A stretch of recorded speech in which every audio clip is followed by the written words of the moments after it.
तो रामसर स्थल के बारे में क्या क्या जानकारी है कि इसे जो है 1971 में अपनाया गया था। ये जो रामसर कन्वेंशन है 1971 में अपनाई गई थी, ठीक। और 1975 में इसे लागू किया गया, ठीक। अब रामसर इसका नाम क्यों है? क्योंकि ये जो कन्वेंशन है, ईरान का एक शहर है रामसर, वहाँ पर हुई थी ये कन्वेंशन, इसलिए इसको रामसर कन्वेंशन कहते हैं, ठीक। ये 2 फरवरी के दिन हुई थी, इसलिए 2 फरवरी को ही विश्व आर्द्रभूमि दिवस मनाया जाता है। रामसर कन्वेंशन 2 फरवरी 1971 को हुई थी और 1975 में लागू हुई थी। 2 फरवरी को होने की वजह से इसे विश्व आर्द्रभूमि दिवस भी कहा जाता है। ये लागू हुई 1975 में 21 दिसंबर को, ठीक। ये एक अंतर सरकारी पर्यावरणीय संधि, ठीक है, पर्यावरण संबंधित है। आर्द्रभूमि, रामसर कन्वेंशन क्या करती है? आर्द्रभूमि और उनके जो संसाधन हैं उनके संरक्षण का काम करती है, ठीक है। फिर ये कुछ जो है 5 संगठन हैं जो कि रामसर कन्वेंशन से जुड़े हुए हैं, ठीक। फिर इसके बाद मानदंड पे आ जाते हैं। तो मानदंड 9 निर्धारित किए गए हैं इस कन्वेंशन में। अगर कोई 9 में से एक मानदंड को भी पूरा करता है, कोई भी ऐसी साइड है जो कि एक मानदंड को पूरा करती है, तो उस आर्द्रभूमि को रामसर स्थल में शामिल कर लिया जाता है, ठीक। अब कुछ आर्द्रभूमियाँ हैं जो कि जोखिम पूर्ण हैं, ठीक है, जिनके नष्ट होने का खतरा है, समाप्त होने का खतरा है, तो उन आर्द्रभूमियों को मॉन्ट्रेक्स रिकॉर्ड के अंतर्गत रखा जाता है, ठीक है। अभी भारत में कौन कौन सी मॉन्ट्रेक्स रिकॉर्ड में रखी गई थी? चिल्का झील थी जो कि उड़ीसा में है, इसको मॉन्ट्रेक्स रिकॉर्ड में कुछ समय के लिए रखा गया था, फिर हटा दिया, ठीक। फिर है लोकटक झील मणिपुर और केवलादेव राष्ट्रीय उद्यान भरतपुर राजस्थान। ये 3 चीज़ें हैं, 3 वो जगह हैं जिनको मॉन्ट्रेक्स रिकॉर्ड में रखा गया था। चिल्का झील को अभी हटा दिया गया है। अब आर्द्रभूमि क्या होती है और इससे संबंधित जो जो भी प्रश्न होंगे वो देख लेते हैं। तो आर्द्रभूमि किसे कहते हैं? परिभाषा कि मौसमी या स्थायी रूप से जलमग्न या जल संतृप्त क्षेत्र।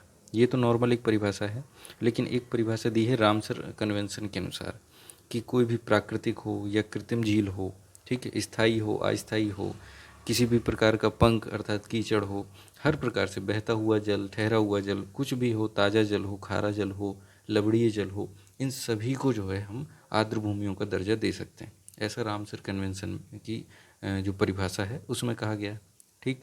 तो नॉर्मली हम ये वाली परिभाषा से भी काम चला सकते हैं, ठीक। भारत में लगभग 7 लाख से अधिक आर्द्रभूमियाँ हैं जो कि भारत के लगभग 16 मिलियन हेक्टेयर क्षेत्र को कवर करती हैं।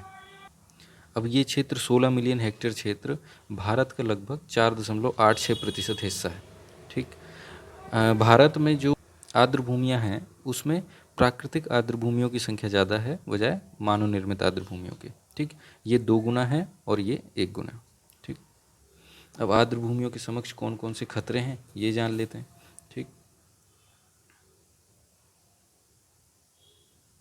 तो खतरों में पहले है अतिक्रमण की समस्या। अतिक्रमण मतलब वहाँ पर किसी भी प्रकार का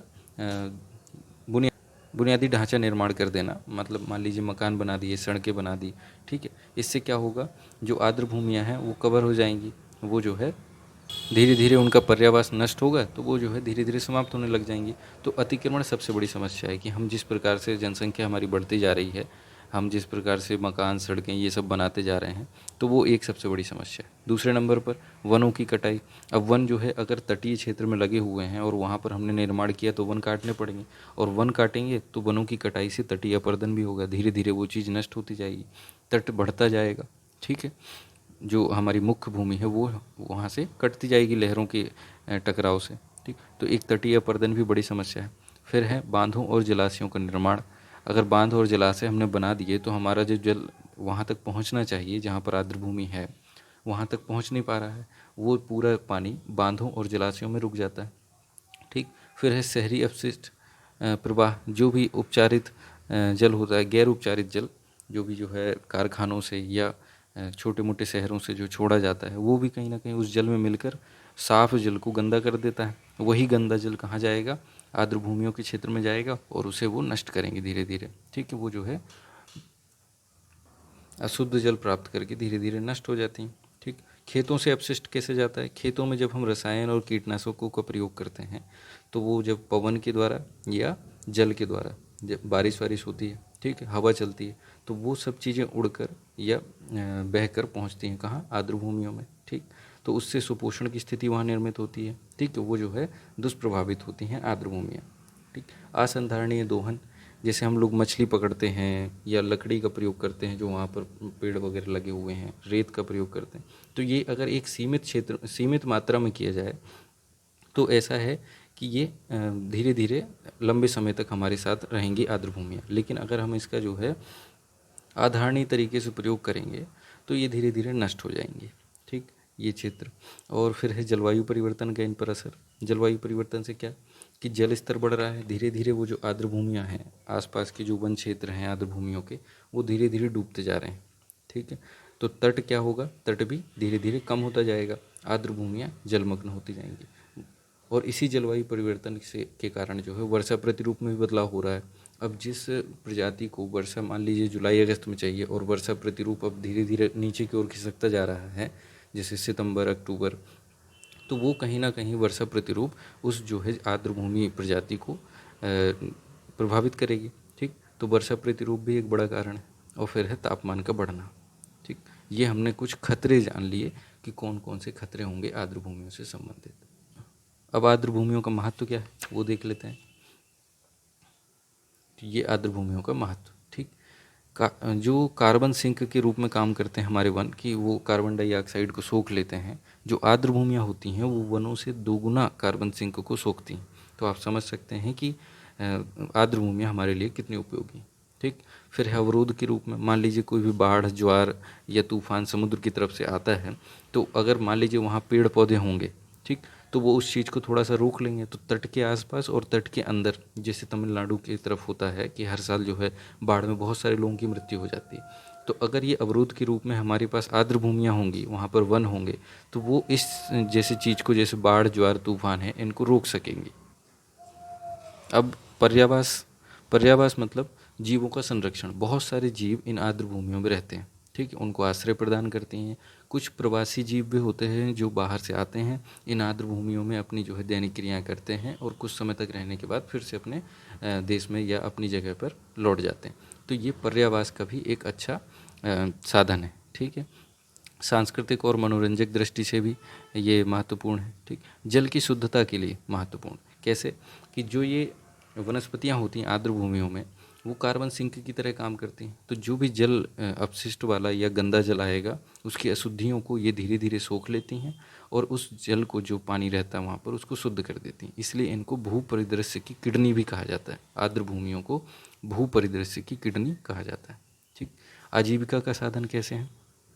इन्हीं आर्द्र भूमियों में मछली पकड़ना, जलीय कृषि करना और कई लोगों के लिए पर्यटन जैसी चीज़ काम में आती है। ठीक, तो ये सभी चीज़ें कहीं ना कहीं लोगों को रोज़गार देती हैं, उनकी आजीविका का एक मुख्य स्रोत बनती हैं। ठीक, फिर है जल संग्रहण। जब आर्द्र भूमियाँ होंगी तो वहाँ पर कहीं ना कहीं किसी न किसी प्रकार से जो है जल तो होगा ही। अब जल होगा तो नीचे जो है जल धीरे धीरे सोखेगा, तो भूमि के नीचे पुनर्भरण भी होगा और संचयन भी होगा, वर्षा जल का भी संग्रहण होगा। तो ये कुछ महत्व हैं आर्द्र भूमियों के। अब आर्द्र भूमियों को हम जो है कैसे संरक्षित रख सकते हैं, कुछ उपाय क्या हो सकते हैं वो देख लेते हैं। तो उपाय के रूप में ये 5-6 उपाय हैं। सबसे पहले वही है कि वनीकरण करें आप। जो वन आप काट रहे हैं, अगर वन बढ़ेंगे तट के आसपास, तो वहाँ पर आर्द्र भूमियाँ अपने आप पनपेंगी। ठीक है, धीरे धीरे वहाँ पर वन होंगे तो जो आने वाली प्रवासी प्रजातियाँ हैं या वहाँ रहने वाली प्रजातियाँ, उनकी संख्या बढ़ेगी, तो धीरे धीरे बढ़िया वहाँ पर पारिस्थितिक जो है तंत्र स्थापित हो जाएगा। ठीक, तो गाद की सफाई करना प्रतिवर्ष जो है सरकार की जिम्मेदारी होना चाहिए, या वहाँ पे जो भी स्थानीय संगठन है उनकी ये जिम्मेदारी होना चाहिए कि उस गाद को साफ करें। ठीक है, स्थानीय समुदाय का सहयोग, ये बहुत ही मुख्य पॉइंट है, क्योंकि कुछ क्षेत्र ऐसे होते हैं जहाँ पर हमें तो उस क्षेत्र की जानकारी नहीं होती है कि हमें कैसे उसको संरक्षित करना है या नहीं कर पाएंगे, लेकिन वहाँ के जो रहने वाले लोग हैं आसपास के, वो हमें बता सकते हैं कि ये जो प्रजाति है ये किस क्षेत्र में पनपेगी, कितना इसके लिए टेम्परेचर चाहिए, हमें क्या क्या जो है इसके लिए ध्यान रखने योग्य बातें हैं कि ये प्रजातियाँ या आर्द्र भूमियाँ अच्छे से पनप पाएँ, विकसित हो पाएँ। तो वहाँ के स्थानीय समुदाय को इस क्षेत्र में ज़रूर शामिल करना चाहिए। ठीक, फिर जो प्रदूषण मानक है, अब जैसे कोई गैर उपचारित जल कोई उद्योग वाला या कोई शहर से जो है प्रवाहित हो रहा है ऐसी आर्द्र भूमियों में, तो जो हमने प्रदूषण मानक तो बना रखे, लेकिन कोई उनका प्रयोग नहीं कर पा रहा है। ठीक है, कर नहीं पा रहा है या किया नहीं जा रहा है, अब जो भी है, लेकिन अगर सरकार चाहे तो प्रदूषण मानकों का कड़ाई से पालन करवाए तो ये आर्द्र भूमियाँ हमारी सुरक्षित रहेंगी। ठीक। और जो हम दोहन कर रहे हैं मछलियों का, वहाँ से जलीय कृषि पर्यटन के रूप में जो भी दोहन कर रहे हैं उसका धारणीय तरीके से दोहन हो, मतलब ये कि हम दोहन भी कर सकें और वो चीज़ बची भी रहे। ठीक। जैसे पुराने ज़माने में भी वृक्ष काटे जाते थे, जैसे आदिवासी लोग रहते थे या कोई भी जनजातियाँ, तो वो पूरे वृक्ष नहीं काटते थे, वो उनकी टहनियों को काटते थे, जिससे वो धीरे धीरे फिर से पनप जाते थे। तो इसी प्रकार से हमें भी दोहन तो करें, लेकिन हम धारणीय तरीके से करें कि भविष्य में भी वो चीज़ बचा रहे। ठीक। और फिर ये चीज़ भी है कि कई बार जो है आर्द्र भूमियों में कुछ आक्रामक प्रजातियां भी निवास कर जाती हैं, तो आक्रामक प्रजातियों को हटाना भी एक मुख्य उपाय हो सकता है। ठीक। तो ये कुछ उपाय हो गए। आज हमने रामसर स्थल के बारे में जान लिया और उससे संबंधित आर्द्र भूमियों के बारे में भी जान लिया। अब इसमें यूपीएससी से संबंधित आर्द्र भूमि वाला टॉपिक आपका कंप्लीट हो गया।